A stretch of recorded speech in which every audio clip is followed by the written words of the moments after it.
राधा करावचित पल्लव वल्लरी के राधा पदांक विलसन मधुर स्थली के राधा यशो मुखर मत खगावली के राधा विहार विपिने रमता मनो में प्रेमानंदोत्पुलकित गात्रौ विद्युद्धाराधर समकांति श्री राधा कृष्णो मनसि दधानं वन्देऽहं श्रीहितहरिवंशं वन्देऽहं श्रीहितहरिवंशं राधा राधा राधा राधा राधा राधा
श्री राधा वल्लभ लाल की, महाप्रभु श्री त्रिवंशचंद्र जी महाराज की, श्री सद्गुरुदेव भगवान की। रसघन मोहन मूर्ति ठाकुर श्री राधा वल्लभ लाल जू, अनंतानंत सखियों की प्राण सजीवन मूरी श्री लाडली जू एवं इन युगल स्वरूपों को हृदय में नित्य नवीन रूप से दुलार करने वाले श्री सद्गुरुदेव भगवान के श्री चरणों में दंडवत प्रणाम है। साधक अपनी उन्नति की पहचान कैसे करे? साधक की उन्नति हो रही है या पतन हो रहा है, इसका क्या चिन्ह है, क्या लक्षण है? तो साधक की उन्नति का सबसे बड़ा चिन्ह है भगवत स्मरण। भगवत विस्मरण हो रहा है तो वो नाश को प्राप्त हो रहा है। आप कहेंगे कि भगवान ने तो कहा है नमे भक्त प्रणश्यति, भगवान की शरण में जो आ जाए उसका नाश नहीं होता। भगवान का कहने का तात्पर्य है कि आवागमन के चक्र में पड़ के उस दुखदायी क्लेशों को वो फिर नहीं भोगता। एक बार भगवत मार्ग का पथिक बन गया तो मंगल की नींव रख गई। लेकिन साधक के लिए जो तत्परता से उपासना में लगा है उसके लिए नाश यही है कि भगवान की विस्मृति हो गई। हानि हरिवंश के नाम अंतर पर है, यह हानि हो गई। और कोई हानि नहीं होती उपासक की, और कोई हानि नहीं होती साधक की। साधक नरक से भी नहीं डरता, उपासक नरक से भी नहीं डरता, सच्चे मार्ग का पथिक, लेकिन भगवत विस्मृति से डरता है। तो साधक का सबसे बड़ा पतन क्या? भगवान का विस्मरण हो गया, भगवान की स्मृति नहीं रही। और उन्नति कैसे जांचें अपने हृदय में कि हमारी उन्नति हो रही है या अवनति? तो हमें देखना होगा कि हमारे हृदय में भगवत चिंतन कितना है, भगवान का स्मरण कितना है। अब वो किसी भी साधन के द्वारा हो, नाम जप के द्वारा, भगवत लीला गुणानुवाद के द्वारा, अपने गृह कार्यों के द्वारा, सर्वत्र प्रभु का दर्शन करने के द्वारा, किसी भी प्रकार से भगवान की स्मृति बनी रहे, भगवान का ध्यान बना रहे, सुमिरन बना रहे, स्मरण बना रहे, बस यही उन्नति का लक्षण है। देहु दया कर दान न भूलूं के लिखो। प्रार्थना करते हैं महापुरुष जन कि आप कृपा करके ये हमें दान दीजिए, कृपा प्रसाद दीजिए। क्या दीजिए? कि आपकी दिव्य लीलाओं को मैं ना भूलूं, आपका स्मरण बना रहे। क्योंकि हरि स्मृति सर्व विपद विमोक्षणम। साधक के जीवन में कोई भी विपत्ति अगर आती है तो हरि स्मृति में ही इतनी ताकत है कि उस विपत्ति का सर्वथा विनाश कर देती है, छिन्न भिन्न कर देती है उस विपत्ति का। लेकिन अगर स्मृति नहीं है तो फिर हम परेशान हो जाएंगे। इसलिए निरंतर ये अभ्यास बना रहे कि हमें भगवान की स्मृति हो रही है नहीं, हमें भगवान का स्मरण हो रहा है या नहीं। कोई इसमें जल्दबाजी नहीं, मीठी मीठी याद। हम राधा राधा रट रहे हैं तो धीमे धीमे राधा राधा का रस लेते हुए उसका रटन कर रहे हैं, ऐसा महापुरुष जन कहते हैं। धीरे धीरे राधा राधा रट रहे हैं, धीरे धीरे भगवान की स्मृति से युक्त कोई पद, कोई स्तुति श्रवण करें या पाठ करें, फिर उसका चिंतन करें, प्रभु की कृपालुता का चिंतन करें, उनकी दयालुता का चिंतन करें। किसी भी प्रकार से बस उनमें लगे रहना, यही स्मृति है। उनका विस्मरण ना होने पाए। कभी हृदय में ये बात, कोई व्यक्ति, कोई स्थान हमारे लिए इतना महत्वपूर्ण ना हो जाए कि भगवान की स्मृति को छोड़ा दे। जिधर मन ले जा रहा है भगा भगा के भगवान की स्मृति से, हम उधर भी प्रणाम करके यही सामने देखते हैं कि ये मेरे प्रभु ही हैं। कहीं भी गया मन, हम भगवान का स्मरण कर रहे हैं, नाम जप कर रहे हैं। मन का स्वभाव है चंचलम ही मनः कृष्ण। और यहां तक कहा श्री अर्जुन जी ने तो वायु रेव सुदुष्करम, कि वायु को पकड़ना तो भी आसान है, यद्यपि असंभव है। वायु को कौन पकड़ सकता है? लेकिन वायु को पकड़ना तब भी आसान है, लेकिन मन को पकड़ना बिल्कुल आसान नहीं, बड़ा कठिन है। तो जहां जहां मन जावे अपने स्वभाववश, संस्कारवश, प्रमादवश वहाँ हम भगवान का दर्शन करें, ये मेरे प्रभु हैं, ये मेरे प्रभु हैं, तो वह भी भगवत स्मृति बन जाएगा, वह भी भगवत स्मृति बन जाएगा। हमने जहाँ भगवान का दर्शन किया उस व्यक्ति वस्तु स्थान में, तो कोई असत बात तो है नहीं, सत बात तो यही है कि प्रभु ही हैं। जब कुछ नहीं था तो प्रभु थे, जब कुछ नहीं रहेगा तो प्रभु रहेंगे, तो बीच में जो कुछ दिख रहा है तो वह क्या है, प्रभु ही हैं। तो अगर हम ये भावना हृदय में लाते हैं कि अमुक व्यक्ति के प्रति हमारा बड़ा आकर्षण है, हमारा बार बार चिंतन उसके प्रति होता है, तो हम भगवत भाव रखें उसके प्रति, हृदय से प्रणाम करें, हे नाथ आप ही हो। या रागवश या द्वेषवश इसी कारण से चिंतन होते हैं, या तो राग किसी से लगाव या द्वेष किसी से दुश्मनी, अमुक ने हमसे ऐसा कहा, अमुक ने हमसे ऐसा कहा, तो किसी की सामर्थ्य नहीं है कि प्रभु के दास को कुछ कह सके। लेकिन कीन होस कबहू अभिमाना सो खोवन चह कृपा निधाना। केवल अभिमान का नाश करने के लिए भगवान प्रतिकूल लीला करते हैं, अन्यथा पूर्ण अहम समर्पण, पूर्ण अहंकार का समर्पण, तो कोई विपत्ति नहीं आती साधक के जीवन में, उपासक के जीवन में कोई विपत्ति नहीं। सेवा में त्रुटि जो होती है उसका मूल कारण अहंकार ही है कि तुम सेवा कर रहे हो, अब तुम्हारे हम त्रुटि कर देते हैं। मत्तः स्मृति ज्ञान मपोहनम च, गीता में भगवान कह रहे हैं सर्वस्व चाहम हृदय सन्निविष्टो मत्तः स्मृति ज्ञान मपोहनम च। मैं सबके हृदय में बैठ करके स्मृति प्रदान करता हूं, और स्मृति तो प्रदान करता ही हूं, विस्मृति भी प्रदान करता हूं। भगवान बड़ी विलक्षण बात कह रहे हैं कि मैं स्मृति तो प्रदान करता ही हूं, विस्मृति भी प्रदान करता हूं। मत्तः स्मृति ज्ञान मपोहनम च, तो सेवा में अगर कोई त्रुटि होती है तो उसका कारण होता है अहंकार। भगवान ने विस्मृति कर दी, अहंकार के कारण गलती हुई, अब डांट फटकार पड़ेगी, अपने आप फिर सीधे रास्ते पे दैन्यता से चलोगे। केवल इसलिए सेवा में त्रुटि होती है, अन्यथा कोई और कारण नहीं है। वरना भगवान स्मृति देने वाले हैं, कोई है ऐसा कि उनकी दी हुई स्मृति पे कोई प्रश्न खड़ा कर सके? नहीं। भगवान ही जब अहंकार जागृत हो जाता है तब उसका नाश करने के लिए इस प्रकार की लीला करते हैं, प्रतिकूल लीला।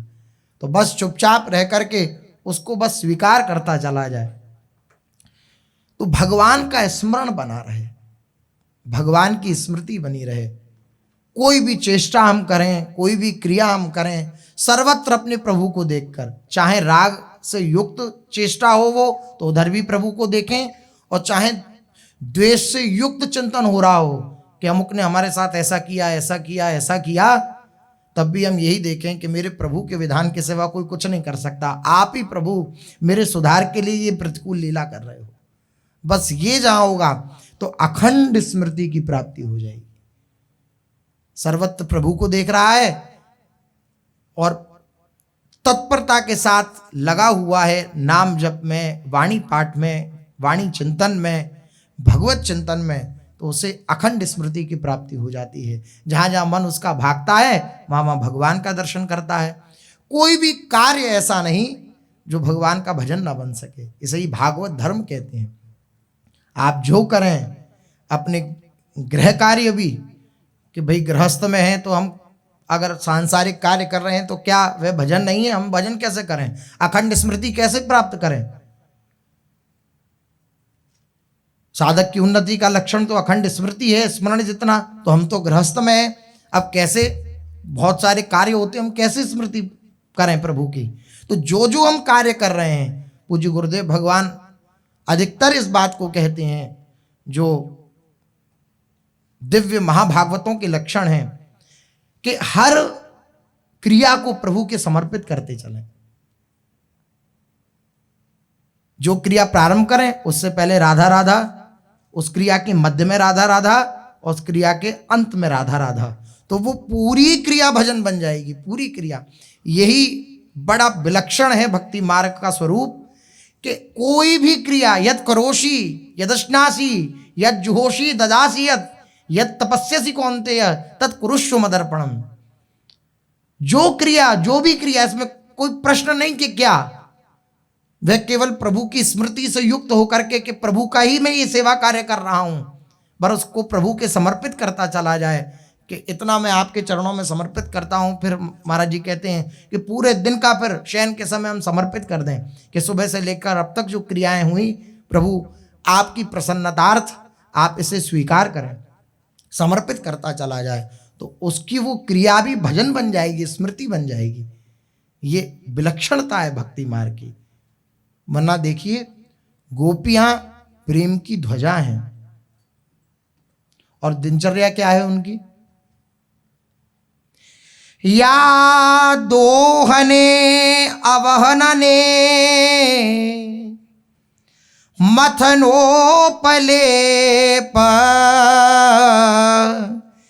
प्रिंखिंखनार्भरुदितो क्षण मार्जनादौ गायन्ति चैनमनुरक्तधियोश्रु कंठ्यो धन्या ब्रजस्त्रिय उरुक्रम चित्तयाना। गोपियां प्रेम की ध्वजा हैं, प्रेम की आचार्या हैं गोपियां। और उनकी दिनचर्या क्या है? गृहस्थ में है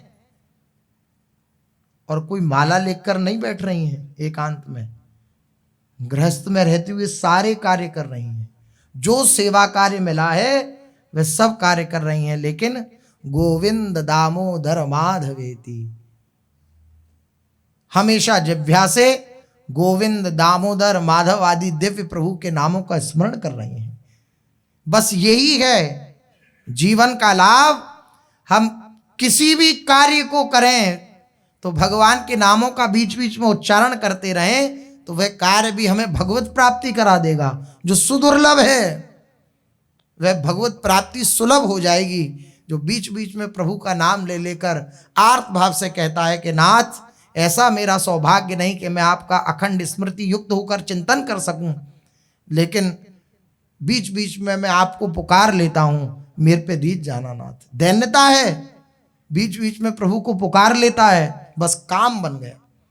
कैसी दिनचर्या है गोपियों की। सब ब्रज गोपियां धन्य हैं। निरंतर श्री कृष्ण में ही चित्त लगा रहने के कारण, प्रेम भरे हृदय से, आंसुओं के कारण गदगद कंठ से वे इन्हीं की लीलाओं का गान करती रहती हैं अपनी दिनचर्या में।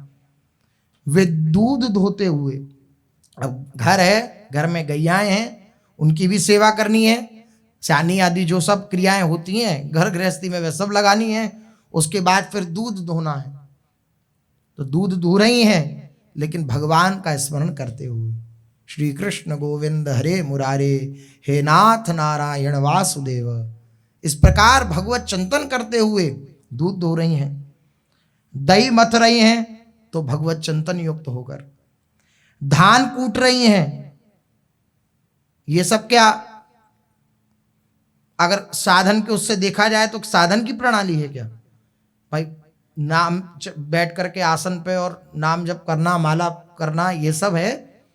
लेकिन ये देखिए, प्रेम की ध्वजा हैं गोपियां, लेकिन क्या दिनचर्या है?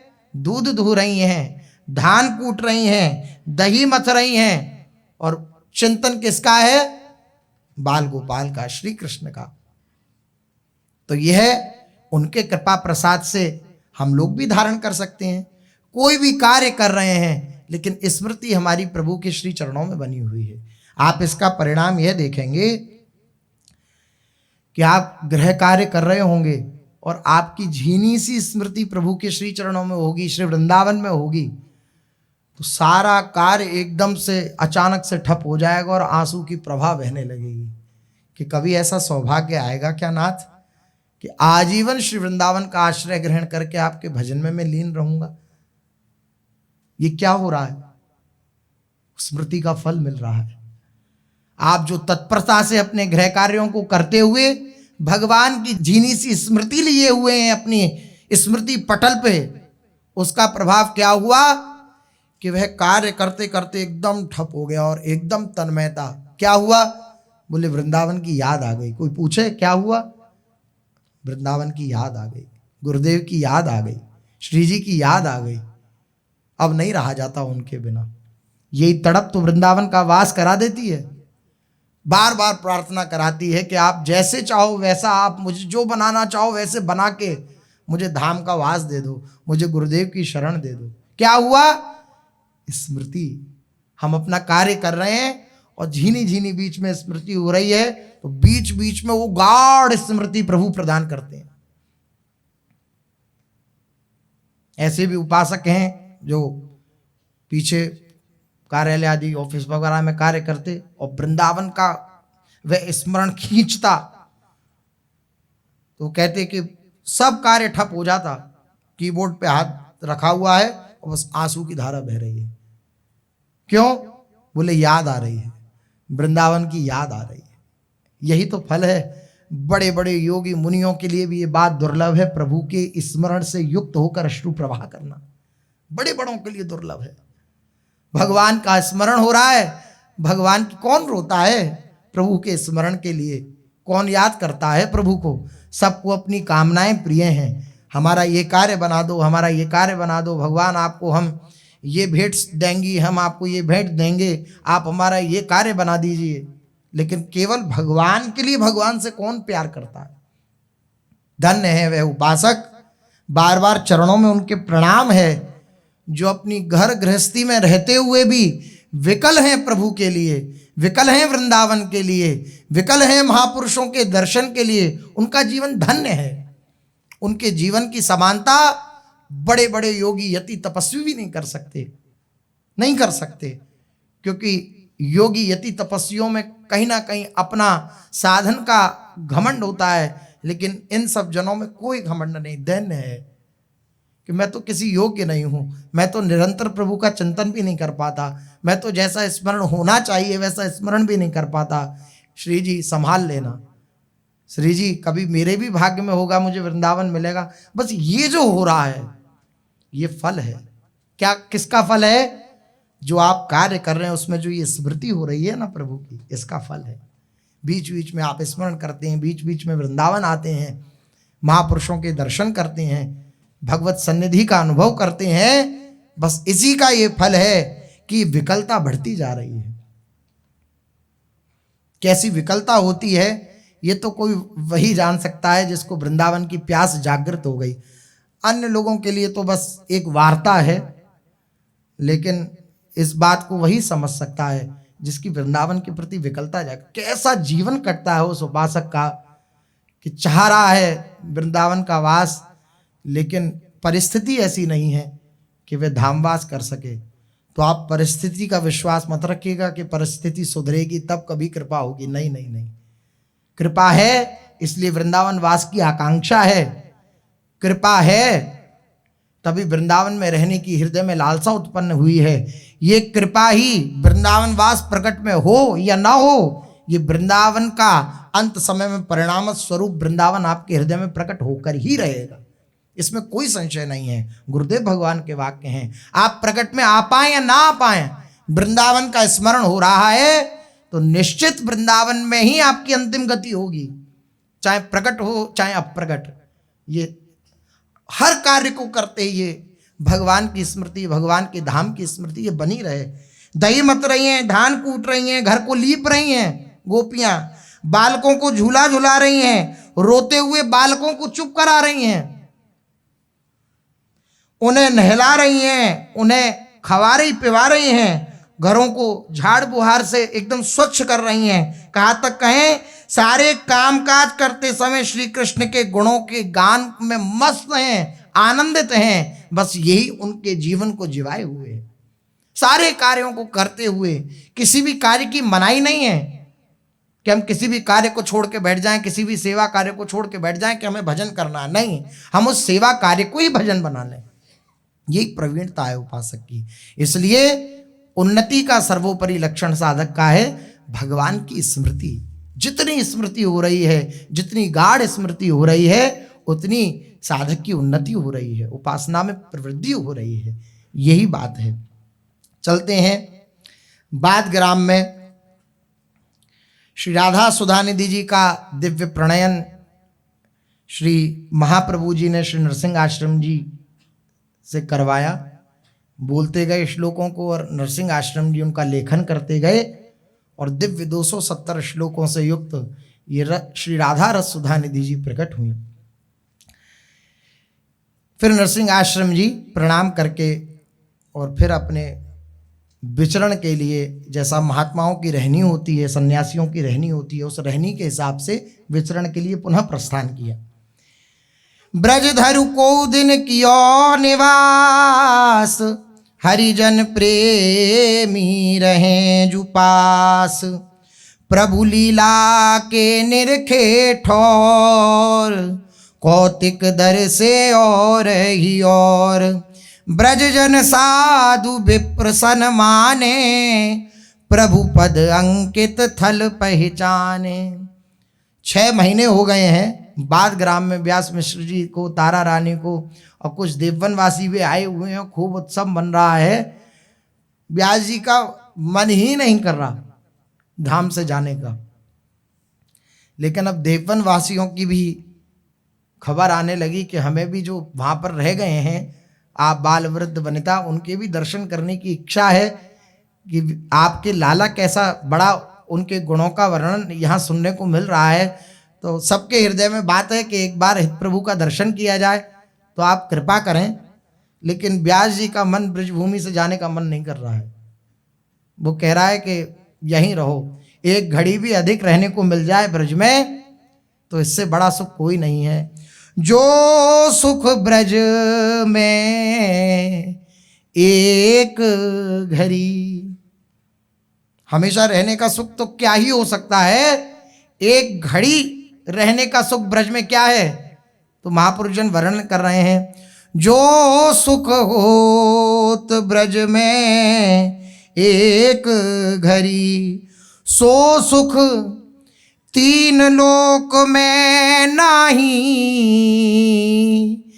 धनी यह घोषपुरी, जो सुख ब्रज में एक घड़ी। कह रहे हैं सो सुख 3 लोक में नहीं। तीनों लोकों में आप खूब भ्रमण करो, ऐसा सुख आपको नहीं मिलेगा जैसा सुख ब्रजमंडल में एक घड़ी रहने पर मिल जाता है, एक क्षण रहने पर मिल जाता है। वृंदावन की ब्रज की अनंत महिमा है। यहाँ पर एक घड़ी कोई रह जाए तो ब्रह्मा को भी जो सुख प्राप्त नहीं है उसे वह सुख प्राप्त हो जाता है। स्वयं ब्रह्मा कह रहे हैं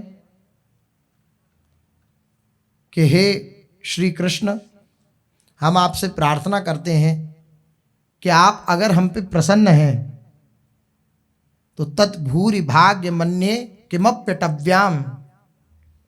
मैं आपसे प्रार्थना करता हूं, ब्रह्मा जी कह रहे हैं कि गोकुल में कहीं किसी कोने में मुझे घास तृण जो बनाना चाहे मैं बना करके मुझे ब्रजवास प्रदान कर दीजिए।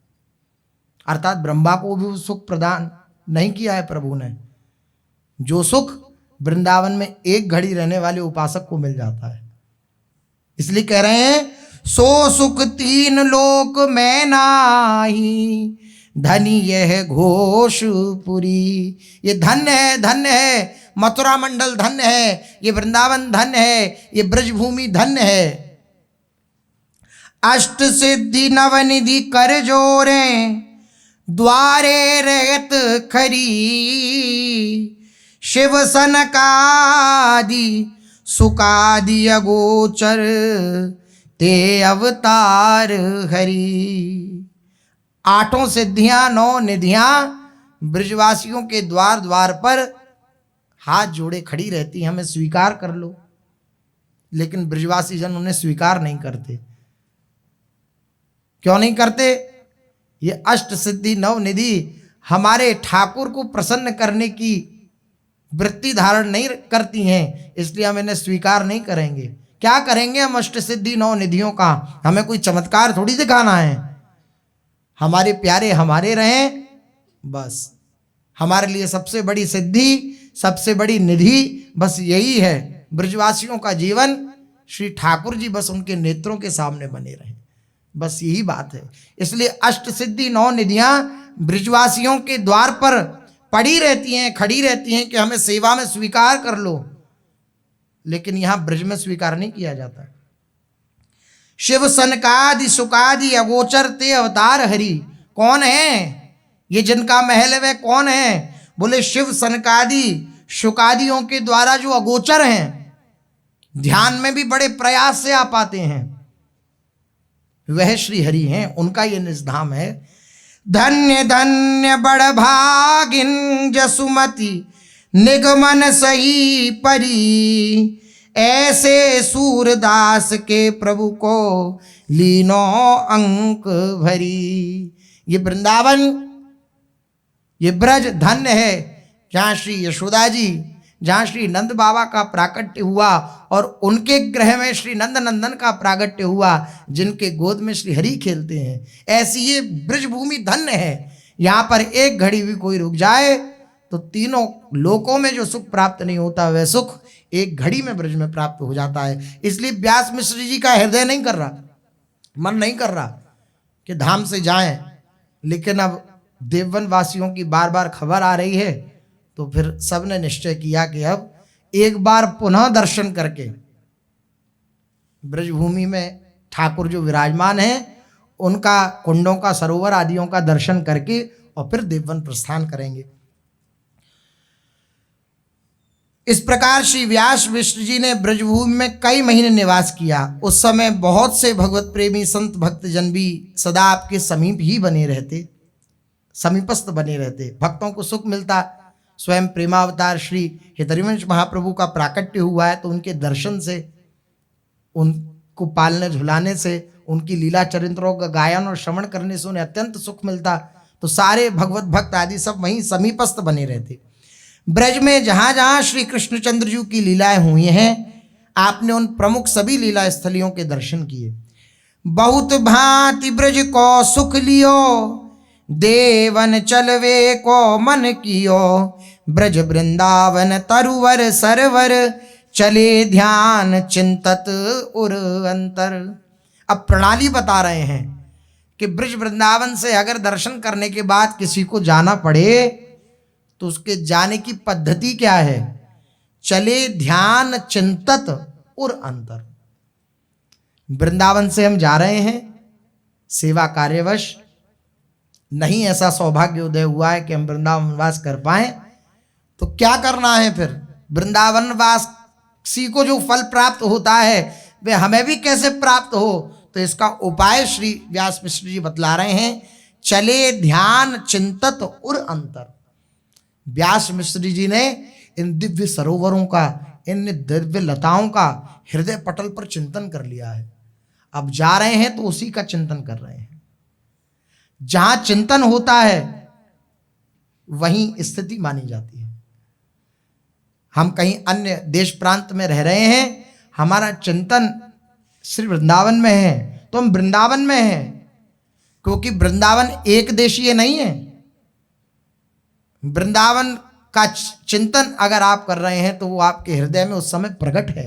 आपके हृदय में आया बिहारी जी की गली, राधा वल्लभ जी की गली, राधा वल्लभ जी का मुखमंडल, राधा वल्लभ जी की दिव्य वह शोभा, फूल बंगला, ऐसी दिव्य शोभाओं का दर्शन कर रहे हैं, तो आप कहाँ हैं? वृंदावन में ही हैं।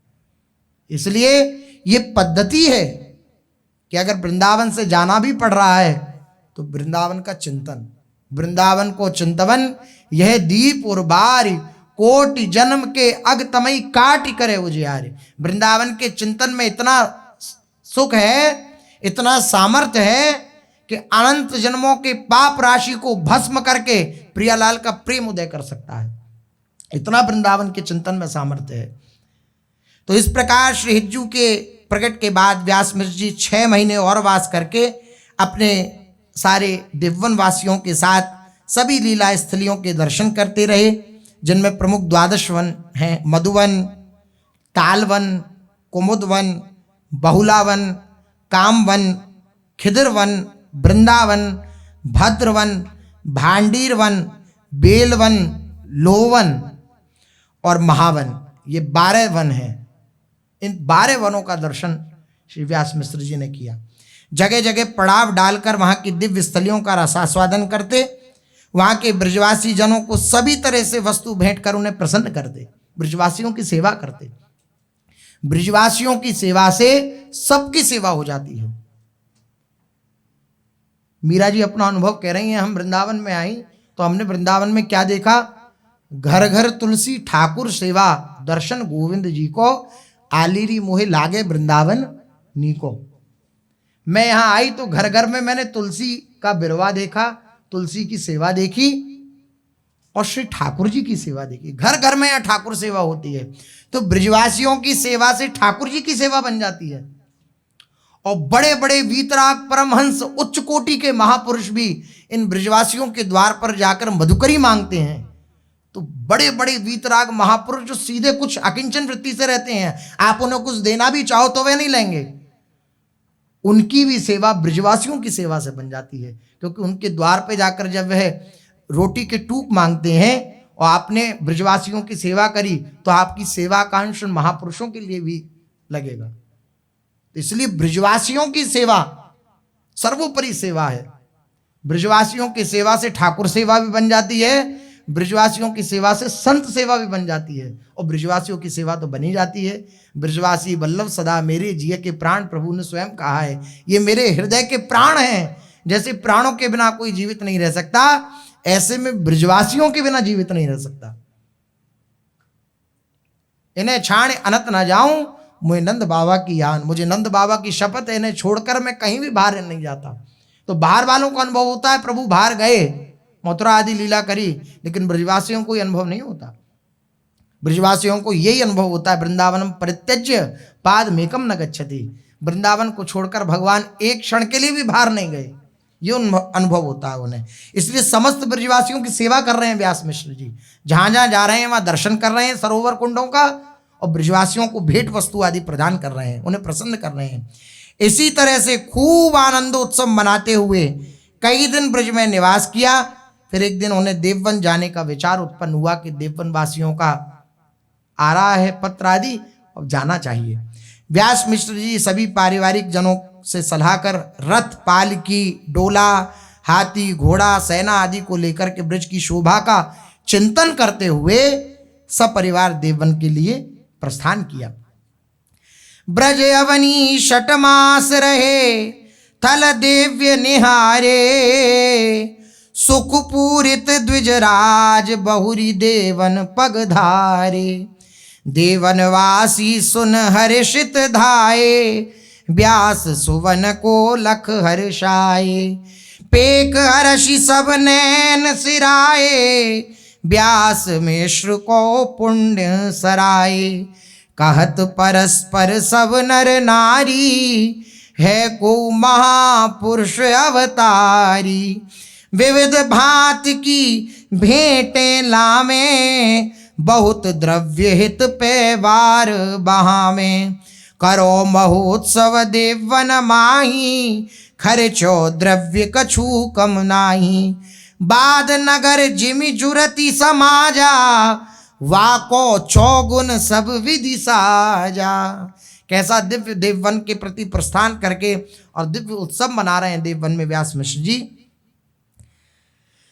देववन में यह सूचना सबको पहले ही मिल चुकी थी कि श्री व्यास मिश्र जी के यहाँ एक सुंदर और अलौकिक पुत्र रत्न का जन्म हुआ है। सब बड़े आनंदित हैं। जब देववन वासियों को पता चला कि श्री व्यास मिश्र जी अपने पुत्र के साथ ब्रज यात्रा करके देववन वापस आ रहे हैं, तो वे अत्यंत हर्षित होते हुए सब लोग उनकी स्वागत की तैयारियों में जुट गए। सबों ने कहा कि लाला का स्वागत करेंगे, बड़े भाग्य से व्यास मिश्र जी के गृह में लाला आए हैं, व्यास मिश्र जी का, तारा रानी का, लाला का खूब स्वागत करेंगे। देववन आने वाले मार्ग को सुंदर पुष्पों की गादी सजाई गई, पुष्पी पुष्प बिछा दिए गए। धरती के दर्शन ही नहीं हो रहे, पृथ्वी के पुष्पी पुष्प बिछे हुए हैं चारों तरफ, पुष्पों से सजाया गया। श्री व्यास जी के महल को भी तोरण, बंदरवार आदि से सुसज्जित किया गया। जब श्री व्यास मिश्र जी आए तो उनका देववन में भव्य स्वागत किया गया, खूब स्वागत किया। खूब शहनाई, तुरही, बेड़ी आदि जितने भी वाद्य यंत्र हैं वे सब बज रहे हैं। और सारे वाद्य यंत्रों के साथ उनका स्वागत हो रहा है। धीरे धीरे नगरवासी व्यासनंदन जी के दर्शन हेतु आने लगे। बाल स्वरूप श्री हरिवंश चंद्र जी के दर्शन करके वे अपने नेत्रों को शीतल कर दे।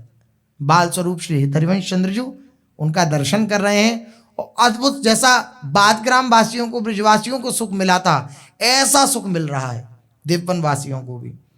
देववनवासी ब्राह्मण भी आकर के तारा तने को आशीष देते हुए श्री व्यास मिश्र जी के भाग्य की सराहना करते हैं कि देखो तो व्यास मिश्र के न जाने कौन से पुण्यों का उदय हुआ, जो देर से ही सही, लेकिन कैसा अद्भुत बालक आपको प्राप्त हुआ है।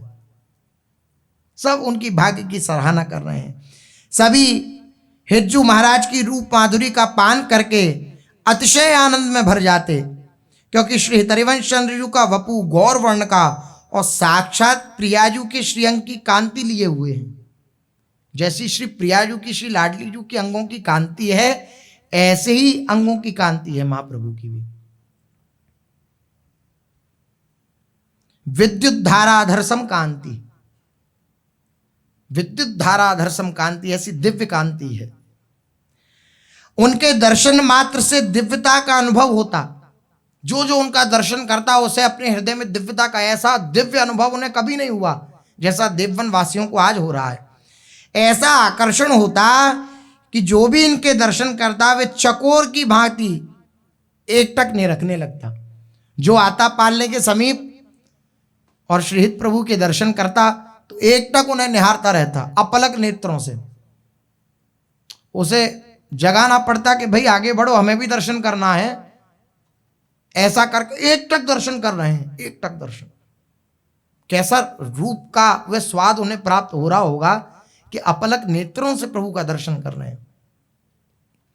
देववनवासी सभी नर नारी परस्पर वार्ता करते हुए कहते कि ये कोई साधारण बालक नहीं है, अपितु कोई अवतारी महापुरुष हैं, क्योंकि ये स्वामी नरसिंह आश्रम जी के कृपा प्रसाद से प्रकट हुए हैं, व्यास मिश्र जी को प्राप्त हुए हैं। करो महोत्सव देववन माही, खर्चो द्रव्य कछु कम नाही। ऐसा कहत परस्पर सब नर नारी, है को महापुरुष अवतारी।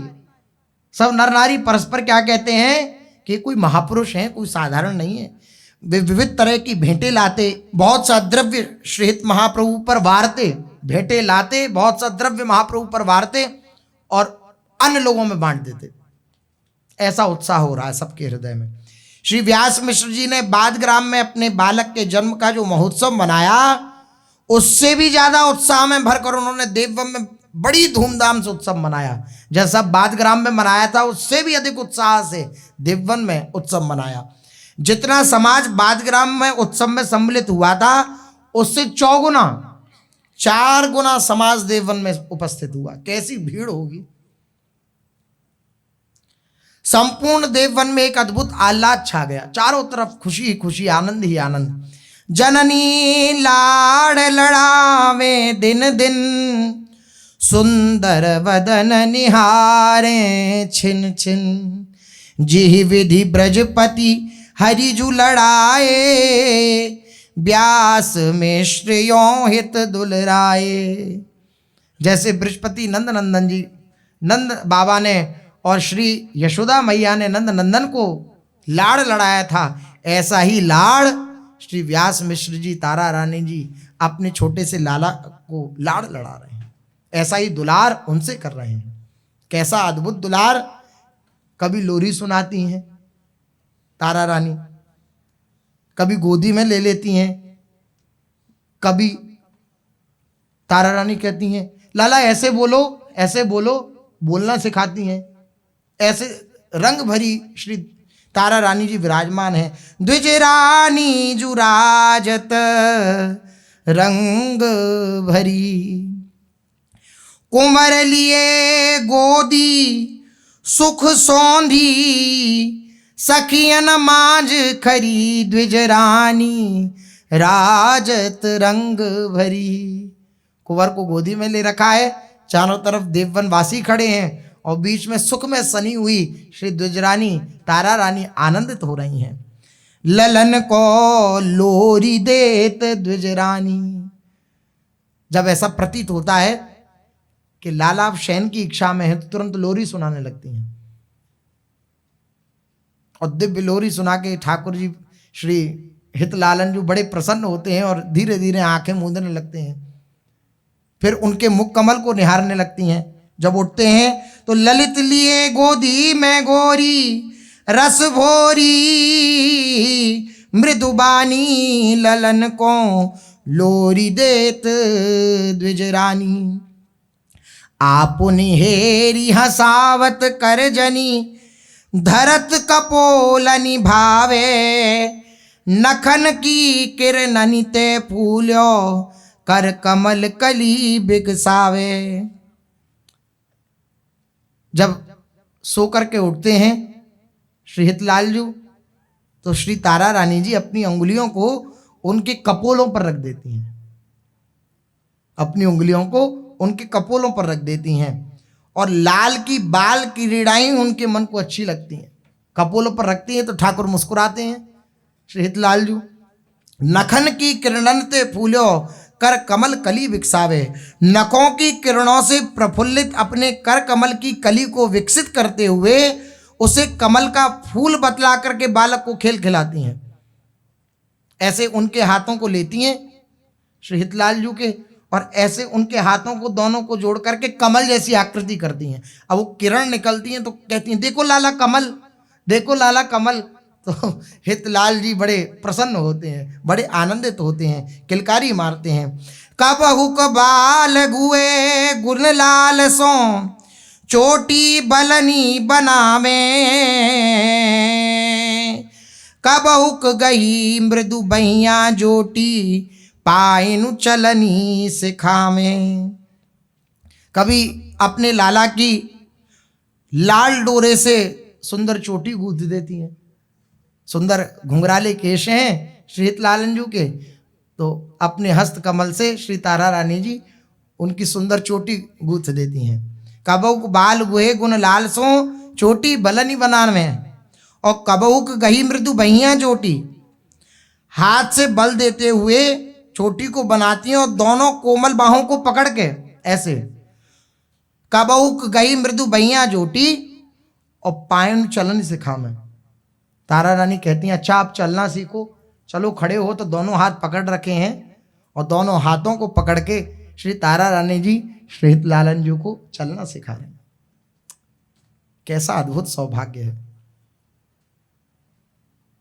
थोड़े दिन में क्या ऐसे धीरे धीरे चलना सिखाया तो हितलालन जी चलना सीख गए, और कैसी उनकी दिव्य चलन है। आहा, वर्णन करते हुए महापुरुष कहते हैं ठुमकी चलन माही, फैले लाली पायन की, सहज ही धर लाल रत्नन की होती है, अंग अंग माधुरी, तरंग पीतरंग वास, भूषण जराऊ जगमगत उदोती है। कंचन को कंज तापे, चंद्र ताहु को निवारे, लाल पाग केसरी को बिंदु भाल ज्योति है, प्रेम दासी हित प्यारे किए हित प्यारो, हसन हसन गरे परिमाल पोती है। धीरे धीरे हाथ पकड़ के श्री तारा रानी जी चलना सिखा रही हैं, तो ऐसे ठुमक ठुमक के चल रहे हैं श्री हितलाल जी। ऐसी ठुमक चलन है उनकी कि उनकी पैरों की जो लालिमा है, तलवे पर जो लालिमा है, पैरों की जो लालिमा है, तो सुंदर जो धरणी है वहां की रत्नों से खचित तारा रानी के महल की, तो वह लालिमा जब उस पे पड़ती है रत्नों से खचित धरती पर, तो वह पूरी पृथ्वी लाल हो जाती है। सहज ही धर लाल रत्नन की होते, रत्नन की धरती है वे जब श्री हितलाल जी चलते हैं ठुमुक ठुमुक के, तो वह पूरी धरती जो दिव्य मणियों से सुसज्जित है वे लाल हो जाती है, लालिमा से युक्त हो जाती है। अंग अंग माधुरी तरंग पीत रंग वास, भूषण जराऊ जगमगत उदोती है। सुंदर भूषण पहन रखे हैं जो जगमगा रहे हैं, अंधकार में भी प्रकाश कर दें ऐसे दिव्य वो आभूषण हैं, और अंग अंग से ऐसी माधुरी की तरंगायमान लहरी उठ रही है कि उसका वर्णन नहीं किया जा सकता। पीत रंग का सुंदर वस्त्र पहन रखा है और सुंदर सुंदर आभूषण धारण कर रखे हैं जिनमें से अद्भुत छटा बरस रही है। कंचन को कंज तापे चंद्र ताहू को निवारे, लाल पाग केसरी को बिंदु भाल जोते है। सुंदर लाल पाग धारण कर रखी है, केसर का सुंदर तिलक बिंदु भाल पर धारण कर रखा है, और सुंदर अपने कंज कमल हस्त कमल से श्री तारा रानी के हस्त कमल पकड़ रखे हैं, और ठुमक ठुमक के श्री व्यास मिश्र जी के लालन चल रहे हैं। कंचन सी दिपे देह, कैसी देह है? बोले कंचन सी, ऐसा लग रहा है मानो स्वर्ण में शरीर हो। कंचन सी दिपे देह सो है पीतवासनेह, हेमगिरी छाई मानो दामिनी सी रंग में। मोतिन की कलंगी कलित तुर्रा जरी तार, कुंडल कपोल लोल लसे लट संग में। सुंदर कुंडल हैं और वे कुंडल कपोलों से बार बार अड़ रहे हैं, उनकी ऐसी सुंदर शोभा हो रही है वो लट में फंस जाते हैं, कभी कभी कपोलों से हटते हैं, जब लालजू हिलते हैं तो ऐसे अद्भुत शोभा हो रही है। मोतियों की सुंदर कलंगी धारण कर रखी है, सुंदर तुर्रा धारण कर रखा है। पान खात मुस्कात फूल से झरत जात, भूषण जराऊ जगमगे रहे अंग में। अब अन्नप्राशन तो हो ही चुका है, तो राधा मोहन जी का बीड़ा प्रसादी श्री तारा रानी जी थोड़ा सा पवा देती हैं लालजू को, तो वे सुंदर पान बीड़ा प्रसादी पाकर के बार बार मुस्कुराते हैं। तारा तने बार बार मुस्कुराते हैं। पान खात मुस्कात फूल से झरत जात, जब चल रहे हैं तो ऐसा लग रहा है मानो फूलों की वर्षा हो रही हो।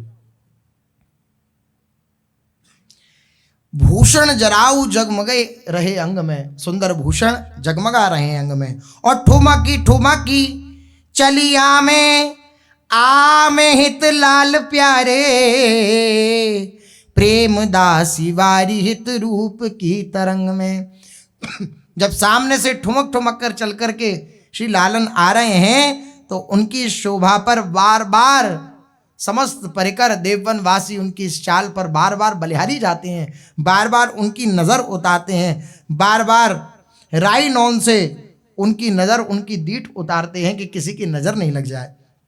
ऐसा दिव्य आनंद देववन में हो रहा है। खूब तारा रानी दुलार कर रही हैं लाला को। माता तारा रानी बालक हरिवंश को हर समय गोद में ही लिए रहती हैं और उनको लाड लड़ाती रहती हैं, इससे उन्हें अपार सुख मिलता। जिस प्रकार नंद बाबा और यशोदा मैया ने बाल कृष्ण चंद्रजू को लाड लड़ाया, उसी प्रकार परम सौभाग्यशाली श्री व्यास मिश्र एवं तारा मैया ने श्री हिज्जू को लाड लड़ाया। जननी जनक के लाड़ भरे संपोषण से बालक हरिवंश चंद्रजू उसी प्रकार दिनों दिन बड़े होने लगे, जिस प्रकार शुक्ल पक्ष के चंद्रमा की कलाओं में दिन दिन वृद्धि होती रहती है। हितजू की देह द्युति निर्मल स्वर्ण कांति की भांति, और मुख कमल तो मानो विकसित स्वर्ण कमल जैसा। कैसी शोभा! बाल हरिवंश के मुख से ऐसे अमृतमय तोतले वचन निकलते जो सबके मन का आकर्षण कर लेते। बीच बीच में जैसा जैसा तारा रानी कहती वैसा वैसा बोलने का प्रयास करते, तो तोतली भाषा में बोलते। बाल सुख का आनंद दे रहे हैं, 6 महीने के थे तब राधा सुधा निधि जी प्रकट कर दी। तोतली भाषा कैसे बाल सुख का वात्सल्य भाव का आनंद दे रहे हैं अपने माता पिता को। जैसे जैसे तारा रानी बुलाने का प्रयास करती हैं तो लड़खड़ा कर तोतली भाषा में बोलने का प्रयास करते हैं। जब कभी बोल देते हैं तो बस आनंदित हो जाते हैं पूरे देववनवासी, आज तो हमारा लाला बोला, इतने आनंदित हो जाते हैं। वे अपने पिता के आंगन पौरी में खेलते हुए सबको सुख प्रदान करते हैं। अब खूब खेल रहे हैं, खूब आनंदित हो रहे हैं। श्रीत महाप्रभु का बाल चापल्य, शिशु सुलभ क्रीड़ा, अस्फुट और तोतली वचनावली, मंद स्मित हास्य, ये सभी तो लीला माधुरी के अगाध सिंधु थे, जिनमें अनंतानंद की तरल तरंगें उठा करती और बड़भागी देववन वासी उसमें निमज्जन किया करते। वे कभी पलने पर पौड़े पौड़े कोमल हस्त पादों का चपल चालन करते, तो कभी नव आगंतुकों की ओर निर्निमेष नैनों से देखने लगते। पैरों को हिला रहे हैं, पालने में पड़े हुए, कभी कोई नया व्यक्ति आ जाता तो एकदम निर्निमेष नेत्र, ये कौन आया है नया, उसकी तरफ एक अपलक नेत्रों से, जैसे बालक देखते हैं कि ये नई छवि किसकी दिखाई दी, ऐसे हितलाल जी देखने लगते उसकी तरफ कि ये नया आगंतुक कौन आया है। कभी अंगुष्ठ पान करते, कभी अकारण हंसने लगते, कभी अकारण रुदन करने लगते। तब उपस्थित महाभागिनी देववन वासिनी बालाएं श्री राधा राधा नाम सुना करके बालक को चुप कराती। उनको भी पता लग गया, आए रोए तो भाई कैसे चुप होगा, बोले राधा राधा उच्चारण करो। बाद ग्राम में ये ऐसी चुप होते थे तो सब जोर जोर से राधा राधा राधा राधा कीर्तन करने लगती। राधा नाम सुनकर बालक हरिवंश की स्वाभाविक किलक सभी आबाल वृद्ध नर नारियों को पुनः पुनः राधा नाम कहने को बाध्य कर देती कि ये किलक रहे हैं, ये प्रसन्न है, तो बार बार जितने भी वृद्ध वनिता बालक हैं जो हैं सबको आदत पड़ गई कि इनके सामने जाना है तो राधा राधा कहना है। सब लोग राधा राधा कहने लगे। इस प्रकार सभी बालाएं अपने अपने गृह कार्य छोड़कर आपकी बाल क्रीड़ा का आनंद लिया करती। सब अपने गृह कार्य भूल गई कि हमें क्या कार्य करना है, और आपकी क्रीड़ाओं का आनंद लेती। कभी कभी जब बालक हरिवंश घुटनों के बल अथवा लड़खड़ाते हुए श्री चरणों से चलते, तोतली वाणी में राधा राधा बोलते। छोटे से लालन है हितलालजू, और मुख से जब राधा राधा बोलते हो क्या रस टपकता होगा। आहा, जिन्होंने वो श्रवण किया वे धन्य है। अपनी तोतली भाषा में राधा राधा राधा राधा ऐसा उच्चारण कर रहे हैं। यह दृश्य देख करके श्री व्यास मिश्र जी तारा रानी के आनंद का ठिकाना न रहता, इतने आनंदित हो जाते। ललित वदन छवि सदन, अंग सौ भगता सुथरी, गुरुजन रक्षा सदा करें जैसे पल पुत्री। बार बार आनंदित होते हितलालन की वे छवि देख के, कैसे वे घुटवन घुटवन चल रहे हैं, कैसे वो खेल रहे हैं, कैसे वो आनंदित कर रहे हैं सबको, कैसे वो तोतली भाषा में बोल रहे हैं। इसको देख कर के दोनों व्यास मिश्र और तारा रानी जी की आंखें भर आती और बार बार उस विधाता से प्रार्थना करती, अपने महाजनों से गुरुजनों से प्रार्थना करती कि गुरुजन इसकी सदा रक्षा करें, जैसे पलक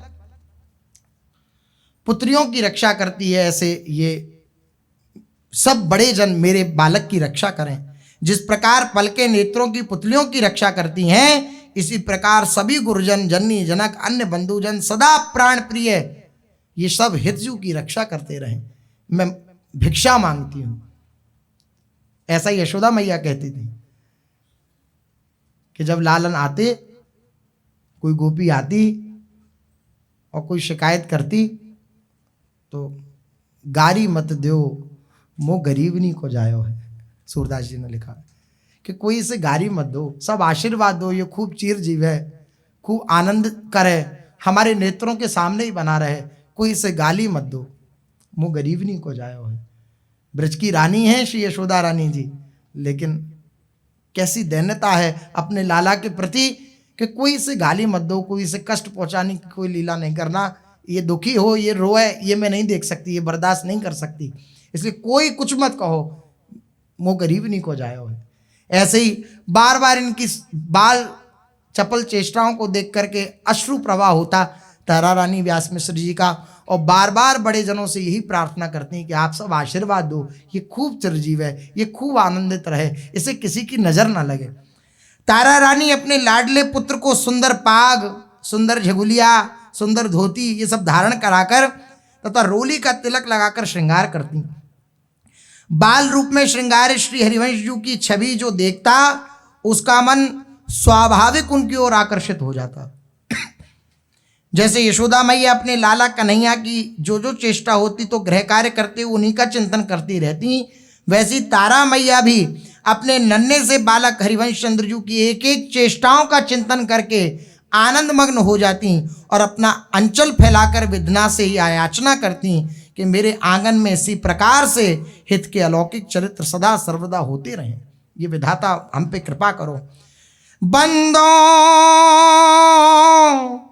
देवनपुरी उजागर, बसे सुमति जन विद्या आगर, पुर कमनी सर उपवन भले, जहाँ जगत गुरु सुख करी पले, बंदों तात मात पग तली, दिन दुलरावे जे विधि भली, बंदों नौजु सहोदर व्यास, लाड़ लड़ावत भरे हुलास। प्रणाम है देववन वासियों को, प्रणाम है श्री तारा रानी व्यास मिश्र जी को, प्रणाम है श्री व्यास मिश्र जी के 9 भाइयों को जो ऐसे हित लालन जी को दुलार कर रहे हैं। उस देवपनपुरी की हम वंदना करते हैं जहाँ विद्या के भवन सुंदर बुद्धि वाले सज्जन पुरुष निवास करते हैं, एवं जिस देववनपुरी में सुंदर सरोवर वन उपवन है और जहाँ हमारे जगत गुरु श्री हिताचार्य चरण सुखपूर्वक पल जिनका पालन हो रहा है, दुलार हो रहा है, हम उस देवनपुरी का बार बार वंदन करते हैं। उन माता पिता श्री व्यास मिश्र और श्री तारा रानी जी के श्री चरणों में हम वंदन करते हैं जिन्होंने श्री हित महाप्रभु का अनुदिन दुलार किया।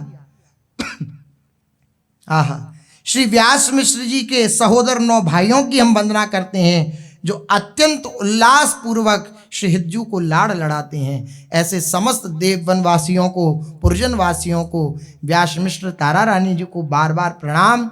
उनके सौभाग्य की सराहना कि ऐसा लाल उन्हें दुलार करने के लिए मिला। शेष चर्चा आगे। श्री राधा वल्लभ लाल की।